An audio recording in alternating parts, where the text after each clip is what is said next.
The broadcast is now starting. All attendees are in listen-only mode. Hi there, everyone. Thank you again for joining us today for today's BWIR webcast.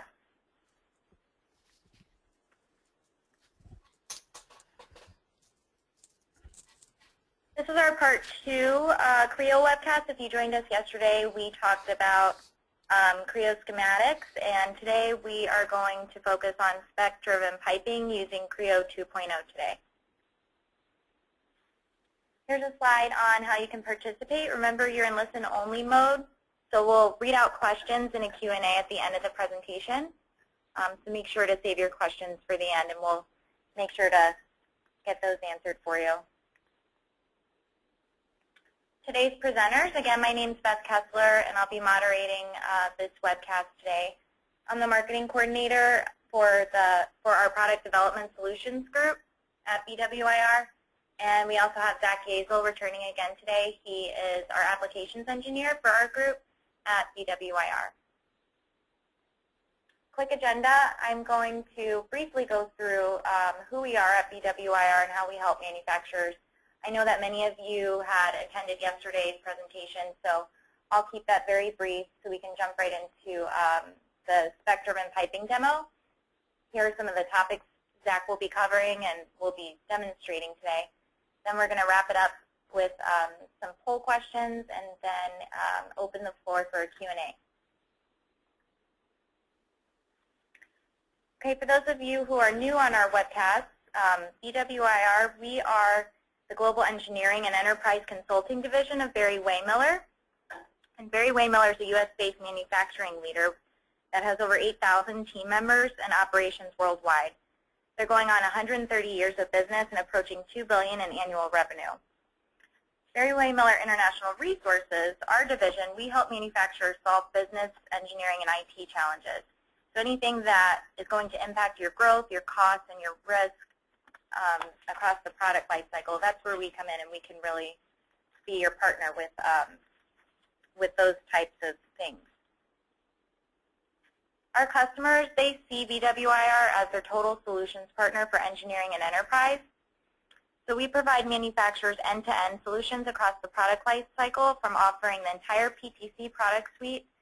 We also offer PLM implementation and consulting, to engineering, design, and development, all the way through to the last pillar of integrating your product design process to your ERP, your CRM, or any other enterprise system that you're looking to have for your organization. These are the specific capabilities within our business unit, the Product Development Solutions Group that Zach and I are a part of. Again, we do offer the entire suite of PTC products, and we also offer on-site and off-site training for those products. We also do PLM consulting, wind chill consulting, and services. So those are just the main things that we're focused on in our group. A few more things about us. We were selected as one of the fastest growing PTC partners in the North American channel in 2013. And we're also certified as a wind chill preferred partner with PTC. Here's a slide of some of the worldwide customers that we work with. We have anywhere from small to mid-size and large manufacturers here. And again, we're just aimed at providing total solutions to your engineering and enterprise needs, and we hope to work with you soon as your total solutions provider. Okay, now I'm going to turn the webcast over to Zach. He's going to get right into the demo presentation today. Zach, let me go ahead and make you the presenter. Thank you, Beth.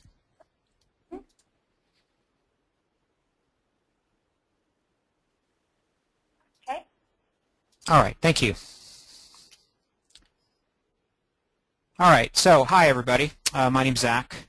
Work for Barry-Wehmiller, and what I'd like to do is kind of do a continuation of where we were yesterday. And this video will be placed on YouTube forever in time and space out there for you who weren't able to see it today.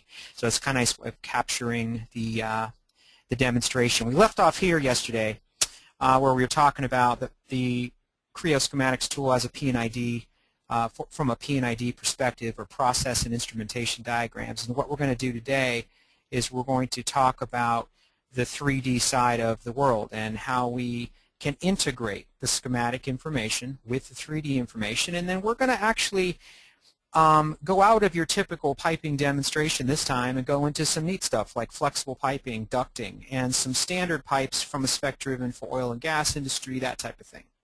There's a lot of companies that look at spec driven piping as a powerful tool that they need to implement. There's 3 levels of piping. One is manual piping, which is the most common, where you basically have an assembly. You have pipe stocks that you read in, and you create pipes from A to B, that type of thing. And it's easy to make the pipe spools and that, and then you can just route pipes pretty easily. Other people want it to be a little bit more powerful and a little bit more automated, though, with a lot more under the hood. And if they implement spec-driven piping, what you can do is automate your fitting insertion, automate all of your elbow insertion, and it's smart, so you select the line, your fittings automatically select the right size and put the fittings in the line, and so there's a lot of that. And then the third tier is schematic controlled spec-driven piping, what we're going to talk about today. And briefly, the demonstration is going to kind of basically cover the information captured at the schematic level briefly. We're going to look at some things at the P&ID level here. Transferring information from information via XML to the 3D assembly, and how we do that. Okay. We're going to talk about schematic controlled routing, and we're going to actually go through and route several different styles of pipelines, and so you can kind of see how we can do various different types of things, changes to the pipeline, ease of use with fitting insertion, that type of thing. We're going to do flexible piping and a conduit with an electrical spec I have, and we're going to do ducting, which is a really neat different types of way of looking at the piping. All right. Then we're going to talk about some outputs like pipe manufacturing drawings, what can we do out of the box of Creo, detail, and look at some of the view manipulation and that type of thing. So let's go ahead and get started. I'm going to go ahead and minimize the slides here, and what I'm going to do is get right into the schematic portion of it. So right here on the screen here, what I have is I basically have 3 different pipelines. There's 1, there's 2, and then there's 3 different pipelines that we have. Now, the first pipeline is more targeted towards like oil and gas or standard piping, where you have fittings, you have schedule piping, that type of thing, and you're doing reducers and fitting insertion. There's the line reduces automatically downstream when you put a reducer here. Running behind these symbols is data and that type of thing. So see the full video for that, and go ahead and go to our Barry-Wehmiller website. You can see the full video of that. These symbols have these different line styles, have different shapes and colors, as you can see, and that information can be transferred via an XML file to Creo piping, and that's what we're going to talk about today. So the first thing I'm going to do is I think today the first thing I'm going to route is actually going to be this electrical spec right here. So I'm going to go ahead and select the parent, which is the overall pipeline, and I have an XML shortcut key here that says I'm going to send a file out to a hard drive that represents all the information that piping will need to route this object. So I'm going to send it to Pro Piping by the current selection. I'm going to validate it, and down here it says that there's no invalid exported objects found, meaning it's good for Creo. And we're going to go ahead and say OK. Now I'm going to route out here and pick this, and I'm going to overwrite it so you can see that it'll actually say, do you want to override it? Say yes. So I'm exporting that information there. All right. So the next thing I'm going to do is send this pipe out as another piece of XML. However, I will mention that you could actually send each one of these out. You could send this entire sheet out all together and have all 3 pipelines route. They'll come up in the XML on the piping side, and you can select which pipe to create if you want to. So for this one, I'm just going to do them separately. I'm going to say File Selector, and this one's going to be my CS Heavy, which is more of an oil and gas industry type of spec. And then this spec here, I'm going to go ahead and export that as my ducting spec. which is right here, and say OK, and I'm going to override that as well.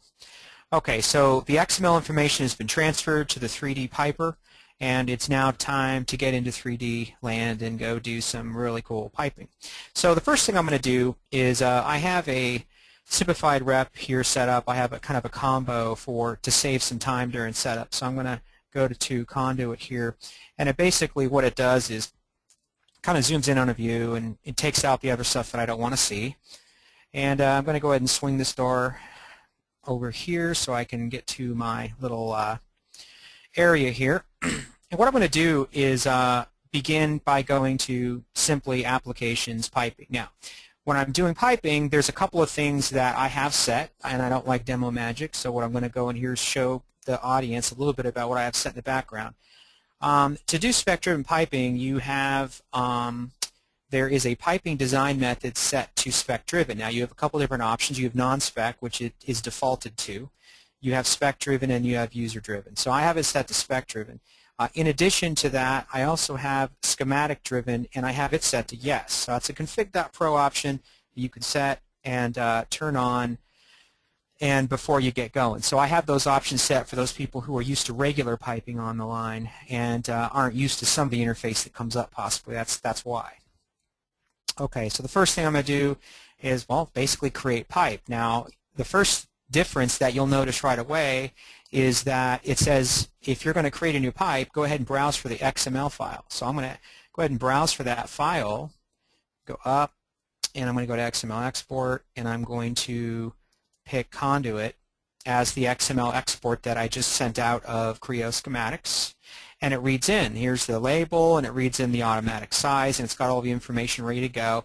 Down here, we'll actually create your subassembly name based on a config.pro option that you set. So the one I have right now is I want my assembly name to be created by the spec name first, and then maybe the number next and that kind of thing. So for now, I'm just going to kind of override that and say conduit 1 and say OK. All right.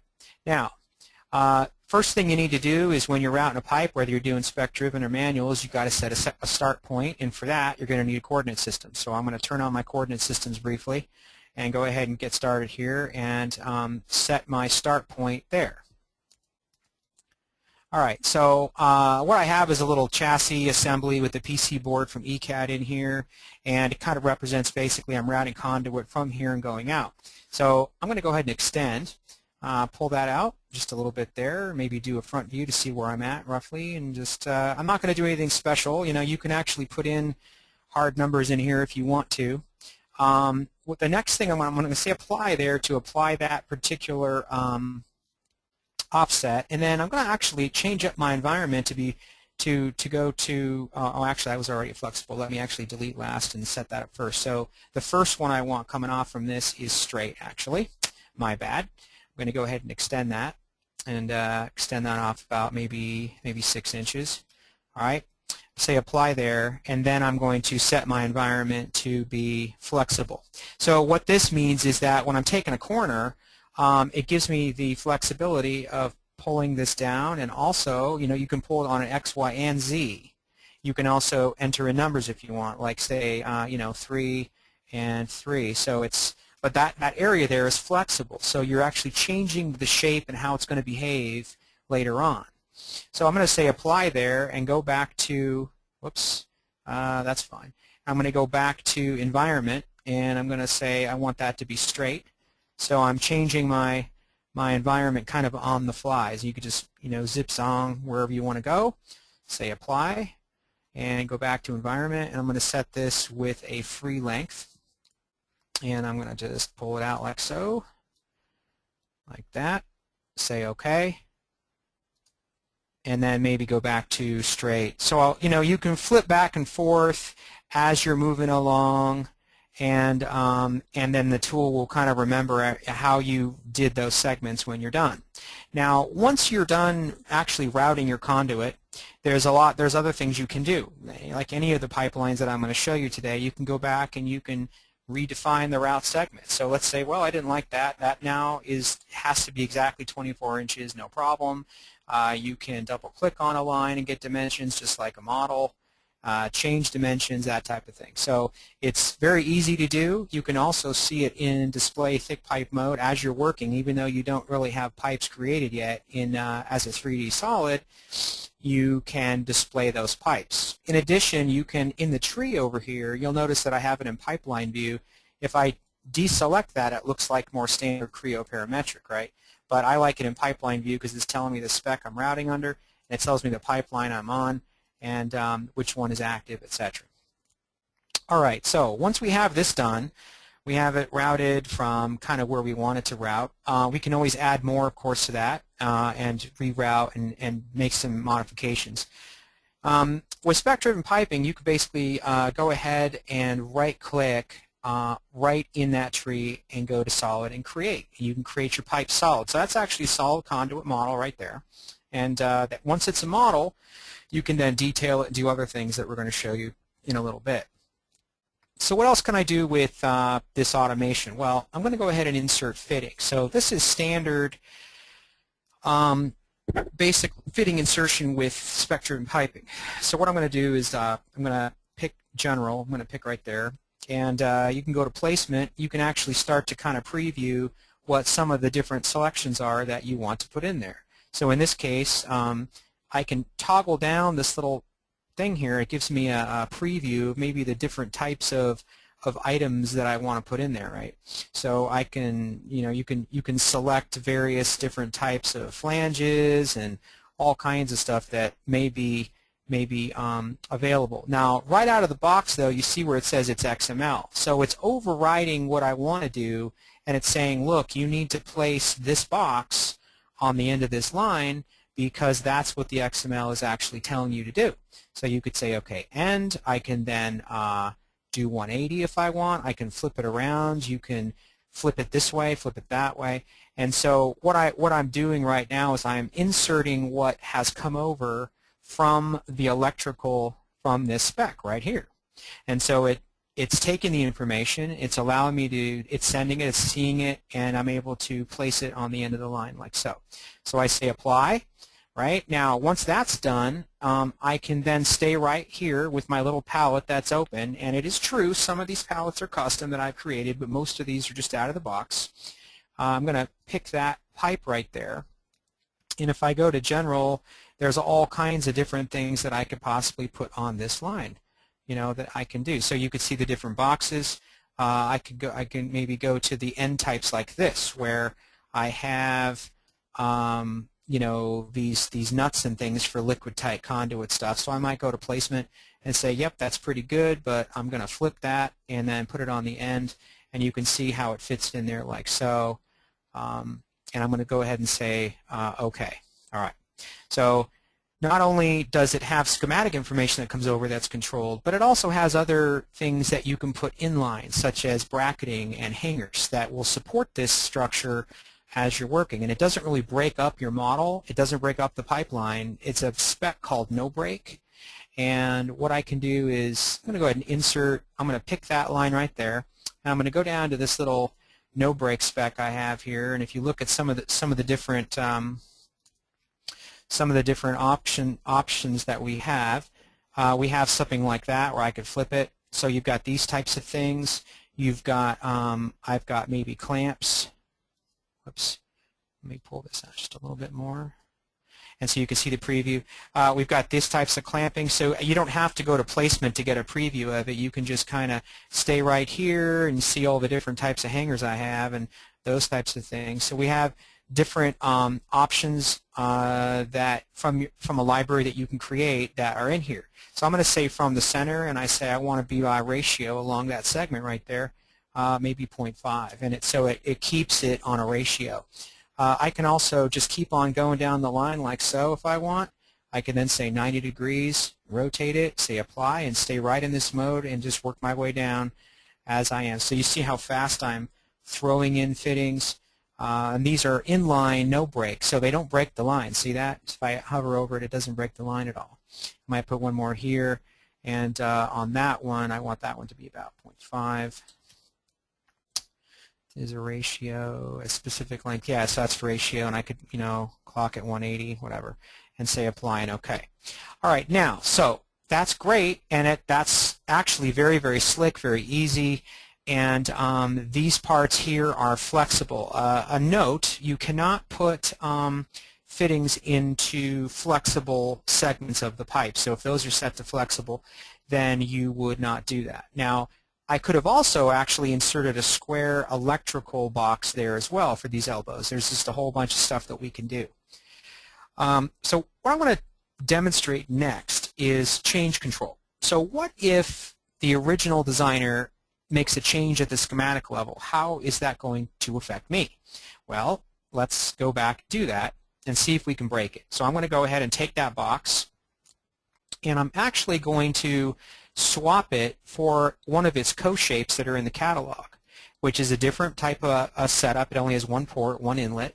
I'm also going to change the data set for that, so it's sending over information about a separate model, a different model that it needs to talk to. Now, this is for an electrical box for this pipeline, but the concept is actually the same for any pipe, whether it's a fitting, a valve. Change control is going to be the same. So once again, I'm going to select the overall pipe, and I'm going to go and XML that back out again. And this says I want to override that conduit and say OK. So I'm going to minimize schematic, go back in here. Now, back in our 3D model, what I'm going to do is say, well, I'm going to go to this little designation tab, pick that pipe, and I'm going to rebrowse for the data that I want to be in this pipe. I go to conduit and update that, and then select it. And well, let's look at the fittings. Now it says that my fitting is actually out of sync with my XML information. So what I'm going to do, like, how do I affect that change? Well, it's easy enough. You're going to select your object, right-click, you're going to replace, and I'm going to select XML information, and it will automatically swap that information for the right information. So now we have the right box there. I say OK. If I go back to designation information and pick that line and say update here, well, that's supposed to turn green. But anyway, it did swap it for the right information. So what we've done is we sent over the information over the wall, we select the model, and you can see the stuff update automatically. Okay, so a little bit about flexible pipes and that kind of thing. So you can take this a step further in addition to this with hydraulics, pneumatics. They're flexible pipes that you can send over from your P&ID schematic, and it will update.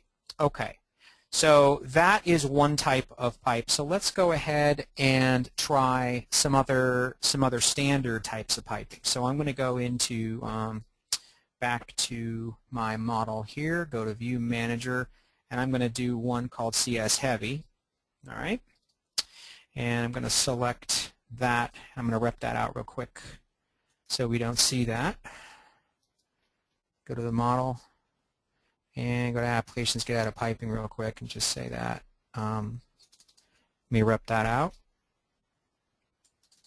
The conduit assembly. That's okay.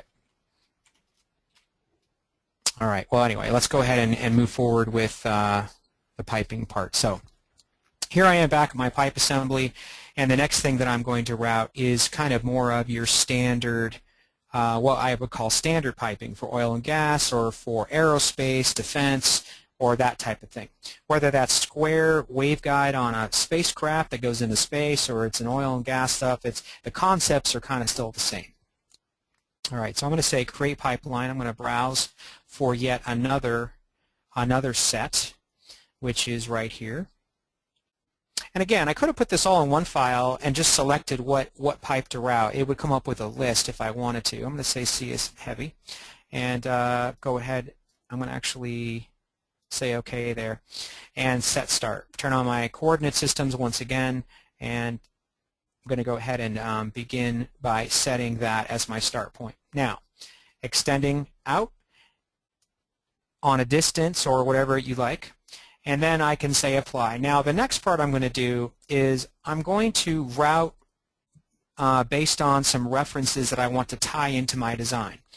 Now, I don't recommend picking actual surfaces on other assemblies, but if you had a good skeleton to pick for datum planes and some things, you could do it. But for quick and dirty, for this demonstration, I'm going to kind of show you how you can select your references as you are routing. So I'm going to say offset from reference and pick that. And so now it's going to tie my information into my distance into that. So maybe I want that to be 6 inches because no matter if that floor gets bigger or smaller, I want that's a definite thing that I need to have there. I'm going to say apply. So there's a bent segment there, right? Well, I'm going to change my environment up now to be not just bent but also fitting. So you can change your environment on the fly, kind of like I did with the conduit. Go ahead and say, yeah, and I'm going to say, yeah.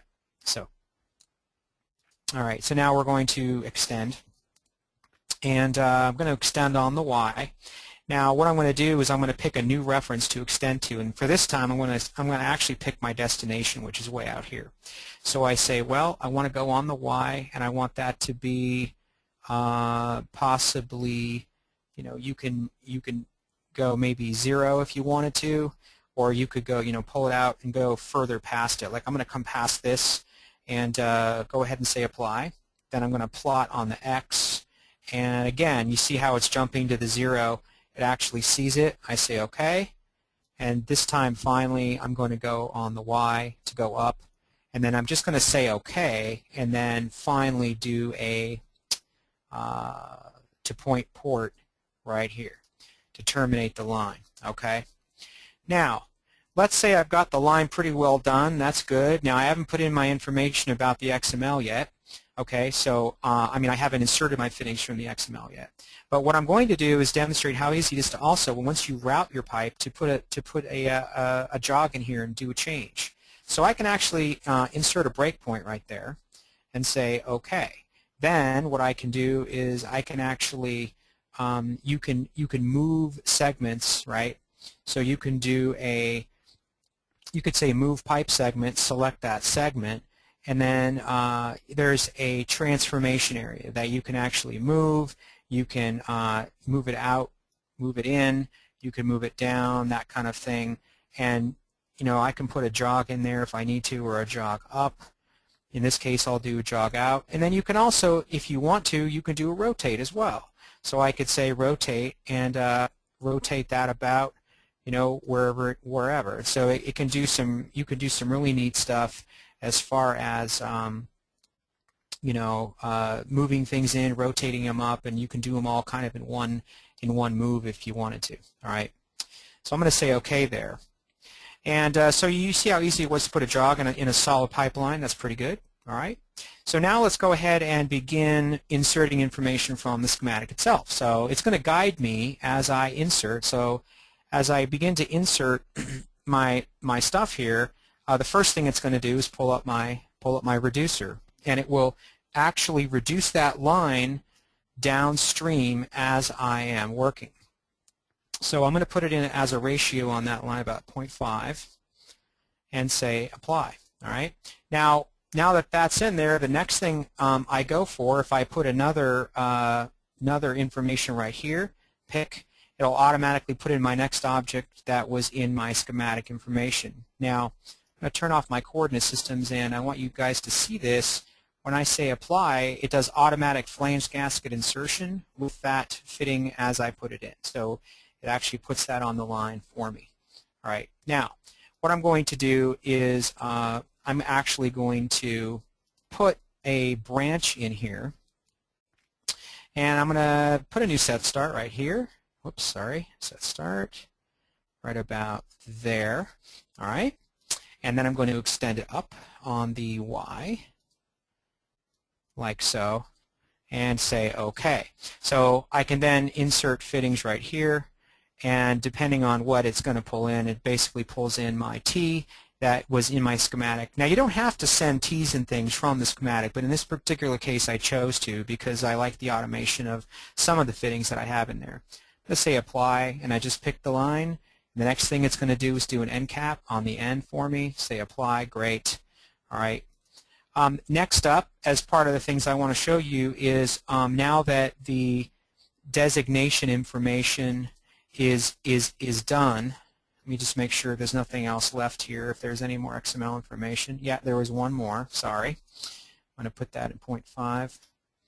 Say apply. And we've got all the information there. I can then begin doing things like putting in flanges that aren't in the XML. So the XML is grayed out. What I can do, so it says basically you've satisfied everything in the schematic. Now you go ahead and put your other fittings that you need, like elbows and flanges. So I'm going to go to flanges here and go to and just go ahead and select that on the end. See how easily it popped it in there. It selected the right size, put the fitting in there automatically, and I'm going to repeat that down here. Same thing. And apply. All right. Now, there's a couple of ways we can put our elbows in. We could actually say insert fittings, select an elbow category, put that there, and there's a little add all corners option. So I could say apply and actually put them at all the corners in one shot, and it actually applies them all. Another way to do it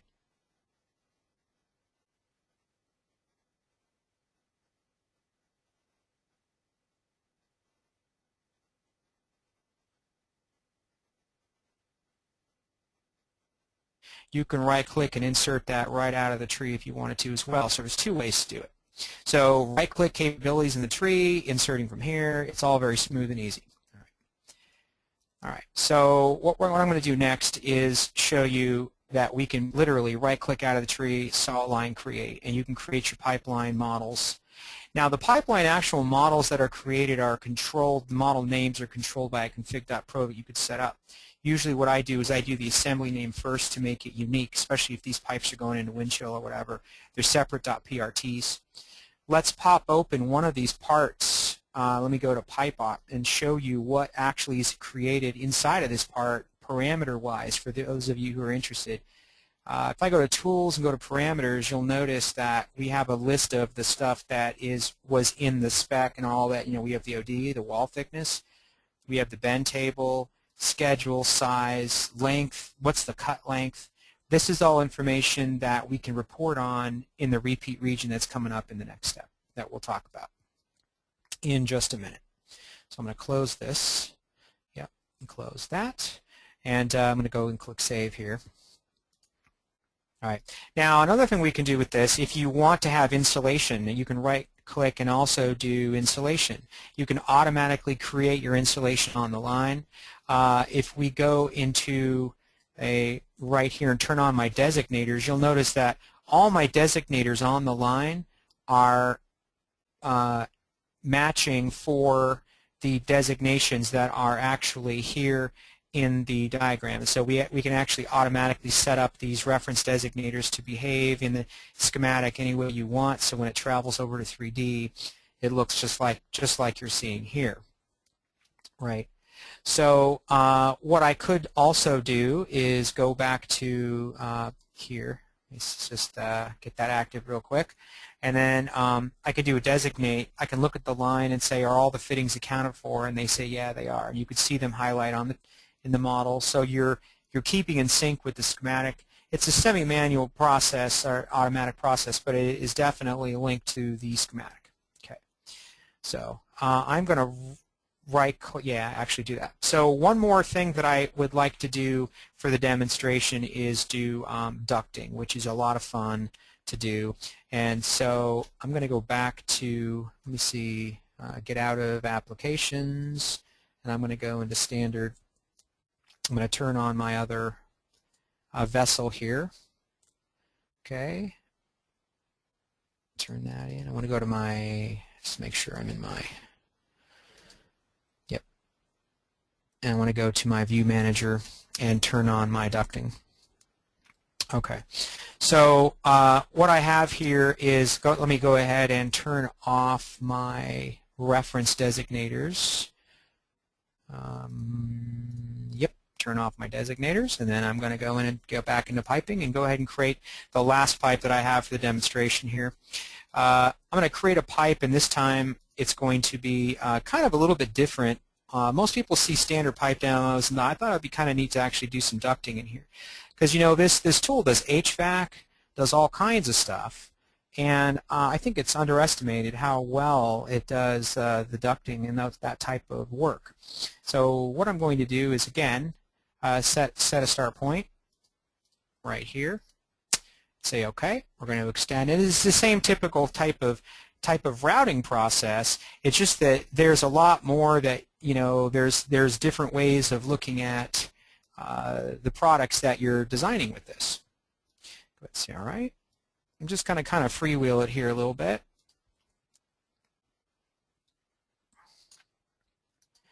And we might do, maybe pull it out like so, and then zip around here. And then this time I'm going to finally start going up to my actual reference here, which will be this port right over here. So I'm going to select this port right there, and I'm going to say, hey, I want to be on the Y on that. I just want that to be 0 because I'm coming in at the same level as that. All right, and then then you can start plotting by reference. So once you have your destination kind of in mind, you can start to design kind of how you're going to come into that exact reference. And then I'm going to go on the X, and that is going to be 0. And finally, I'm just going to go to point port, which will be right here. Okay, to terminate it. So now what we can do with ducting is you can actually do a couple of neat things. There oftentimes is you do squared around transitions in around areas where you have to kind of get your ducting flat. So one of the things I'm going to do is show you there is one of these specs that I have here I've designed for this, and you can go to the placement and kind of take a peek. You could say, well, I want that to be 90. I want that to be backed up just a little bit, maybe have that 60. And there's a nice tool here you can do to flip it from both ends. So if you're measuring from this end, if you're measuring from that end, if you're measuring from the beginning of it or the end of the fitting, it depends on how you set it up, but there's the flexibility there, right? So I'm going to say apply there. Yeah, I'm just going to place another one. This time I'm going to flip to the other end that I want to measure from, and I'm going to make that. I'm going to just make that. Whoops, I want that 0, right? I just want to make that, whoops, 90. There you go. We'll go ahead and basically say, maybe I want it right about there. Say apply and OK. All right. All right. So now some of these you can actually, some of them have, now I have automatic flange gas insertion, and because these are square pipes and I'm doing them, I can actually go in and make some final adjustments on these. All right, and so then what we can do is literally right-click on the line and say pipeline, or solid. Yeah, on the. Let me get to my air ducting here, and do a solid create, so we can actually see the ducting, and you can see how it transitions down from square to round to square. And in here we also have automatic flange gasket insertion, and if we highlight the tree, let me get it. Refresh that real quick. You'll notice that it's got a bunch of invalid corners. We can right-click and insert the elbows. As long as it has room to insert them, it'll do it. So that will be this kind of thing. We can also turn on the flow, so you can see the flow and have it look real nice. You can kind of see the way the airflow that it's doing, right? You can also put reducers in the line here. You can do a lot of other stuff. If I had more time, I would go a little bit further. But one thing I can do is to insert corners. Again, we can do elbows. I can select there and say, yep, at all corners. Now, there's also a trim option here as well. The trim option enables you, in some cases, for butt welded elbows and some other things, where it actually, if it's an odd angle, it'll actually trim out the line and do some neat stuff there. So, but the easiest way to actually insert elbows, I like to just go in the tree and just insert right out of the tree. It's pretty much the easiest way to do it. All right. Now, you'll notice it also will highlight downstream missing flanges, that type of thing. So you can not only insert elbows, but also flanges as well. So just like any other pipe, we can do flanging. select there, go to placement, say I want to be in the end, and say OK, apply that, and it puts in the gaskets for us. And on the end and say apply, etc. Okay, so it's got a lot of really great capabilities and flexibility in here. So ducting, we have standard piping, and we have flexible piping, and all driven from the schematic from Creo schematics. Now we'd like to do one more thing. Hopefully it'll only take about 4 minutes. Just to show you a little bit about the drawing mode, and then we're going to hand it back over to Beth here in just a minute for Q&A. So I'm going to start a new drawing and deselect that. Just go ahead and I'm just going to basically start kind of a generic type of drawing here. I'm say what's in session, and the first one I want to do actually is going to be the let me get the CS heavy one as my model. I'm going to say OK and start new drawing. So first thing I'm going to do, insert a general view. There you go. Basically, adjust the display, right? All right, and then you might also adjust the scale to make it a little bit bigger. Now, there's some pink showing here because I have, in this particular, I have my insulation shown on the view, but you don't have to show that if you don't want to. There's a couple of ways to do this we'll show you, but I want to show you some of the information that we can actually get out of the table. So first thing I want to do is do a table from file, and I'm going to do, I have a pre-made harness bomb table here. Oh, sorry, wrong one, wrong demo. Let's go to, let's get the right one here. This is a pipe bomb demo. There we go. So you could see that it basically has an information, and this is the very, very basics of pipelines, of bill of materials here. What we can do is to create a balloon by view. Pick the view, and you notice that it's all parametric to this. Now, because of those parameters that I showed you before in the pipe, I don't have time to do it here, but you can add more columns and report on anything inside those pipes, and it will balloon it, and so it's a lot more. You can do the cut lengths right here in your bill of material chart if you want to. This is basically reporting on the pipe.prts that have been created when I right-clicked and said create solids. So these are the solid pipe parts, and you'll notice how they're the names of their created. So I had it, a P and the name of the line, and then the material, and then the actual spec that it was, plus a pound, which is 1 through whatever. So that's just one example of how you can name these actual segments based on your assembly name or whatever. So you can do that type of thing. Now they also have under tools, you can go to there's another way to change the line display. A lot of people in piping want to change the display style of the actual pipe itself to be single, etc. So we can do a single line like that kind of thing, and then we could also possibly pull out dimensions like so. After you pull out the dimensions, there's a handy-dandy little, you can actually skew the dimension this way. And so some people like that 45-degree isometric type of dimensioning scheme that you can do. And so you could really dimension out your pipes quite nicely. In addition to that, we can do model annotation, and I can actually pick the pipeline, and you notice that all my reference designators turn on. I get those for free. I can select all of those and say apply, thank you. And that is parametric to the diagram as well, which is a really cool thing because that means that if their change occurs, guess what updates? This drawing updates as well. So there's a lot of information that we can transfer to the manufacturing world. One more table and then I'm going to wrap it up. So the other thing that we could do is a stock bomb table with complete stock material cut lengths. You can go on and on. These are customizable, and so and usually customized for the clients what they want to see and that type of thing. So to wrap it up, from the schematic world, which is 2D, which is capturing a lot of the design information that you need, to the 3D, which is this type of information here, right? And finally to the manufacturing world, which is right here, where you can actually capture your manufacturing information and then go make your pipelines per the spec. There's also bend tables and other things I haven't had time to show you today, but if you want more information on that, just reach out to us and we'll show you some of that stuff. All right, Beth, I'm going to go ahead and hand this over to you. Okay, here, I'll take it back. I'll add me as the presenter. Yep, you got it. All right, get into Q&A. Okay.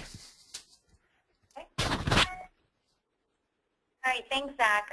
And great job the past 2 days just, going through the 2D and the 3D world and all the way into the manufacturing world. So we are going to wrap things up here. I wanted to remind everyone we are going to archive this webcast as well as yesterday's on our website at bwir.com, so you can view it later or share it with others. Also, be sure to visit the upcoming webcast tab on our website to register for our next PTC webcast. That's scheduled for Thursday, July 16th. Yesterday I said June, and that was a mistake. It's going to be Wednesday, July 16th, 12 p.m. to 1 p.m. Central Standard Time. That's going to give you a first-hand look at what's new in Creo 3. So we're very excited to unveil that, get you guys, in the know about what the latest enhancements are in Creo 3.0.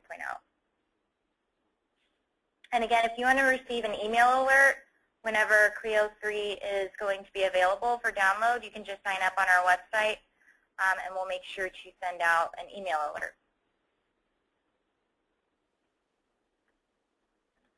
Okay, and real quick, we also do provide Creo and wind chill training, so if you're looking for a specific certified instructor-led training course, we do offer on-site and 8 training locations with our newest in Portland, Oregon. We can also provide off-site and virtual training to fit your organization's needs. So if you're interested in that, you can view our full course schedule by city on our website. And also, be sure to reach out to our National Training Manager, Jason Hardebeck, directly if you have any training inquiries or if you need help picking the right class. Okay, so now we are going to go through a short poll, just 3 short questions just to get some feedback from you, and then we'll open up the floor to Q&A.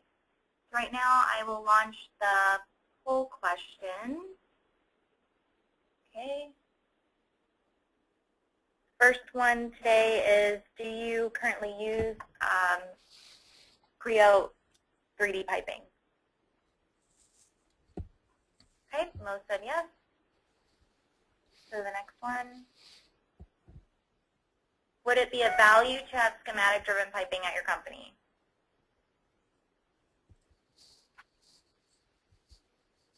Okay, 100% said yes. It seems that that's great. Yeah. Okay, and then the last one, was this webcast presentation helpful for you?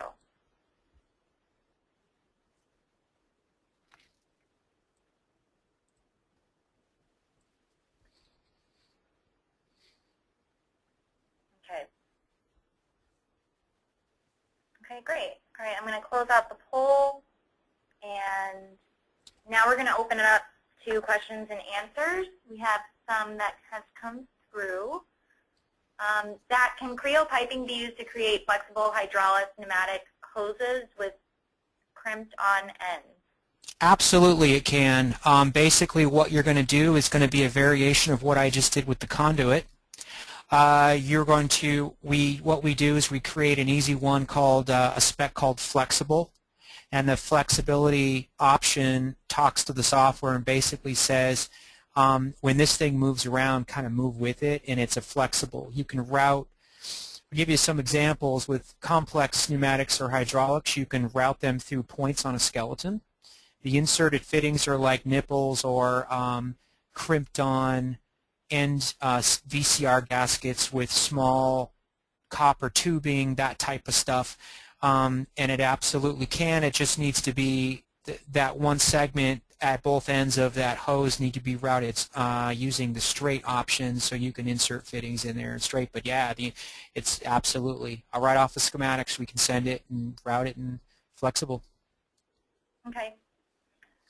Here's the next question. Are the out-of-the-box libraries populated with parts from a specific standard, and if so, which standard? Okay, so that's a very good question. Now, some of the stuff you saw today, granted, was custom. Okay. Now, I'm not a big fan of Demo Magic, but the PTC offers two standard libraries. One is the Japanese International Standard, JIS, I think it's called, and then the other one is the ANSI standard. Now, for those of you who want to get your hands on the library, there's two ways to do it. One is you can go to the download section, get your admin, or if you have a login and you're able to download software for your company. You can go into the download section, but it's kind of a weird place. You have to go under, I think it's Wildfire 4, and it will say libraries, Wildfire libraries, or something like that. I think it's Wildfire 4. The other easier way to do it is to install it off of your disk, but the only way you can do it is if you install it the first time you install Creo. There's an option for libraries to be installed during that. It's tricky. So it's not really obvious, but there's a customize during the installation process off the disk. And if you say install libraries, there's a list of some different things you can have in there, including frame extension. A lot of people don't know that you can do free frame extension up to so many frame members. And I'm hoping that Beth has me come back to do another EFX demo online. It would be really cool because a lot of piping people are interested in that. But yes, so there's libraries on that disk, but you have to install it during the initial install. So you have to, if you don't have it, you'll uninstall Creo real quick, have your admin drop the disk on there, and during there's a little customize button, and there's a list of some other toys on there that you can install. Okay. Hope that helps. Another question that came through. All of your solid models and the artifacts have a lot of hidden parameters that allow them to be smart. Do you have any documents that go into more detail about the parameters and what is required to make sure the correct valves, gaskets, etc. are placed in the proper areas? Very good question.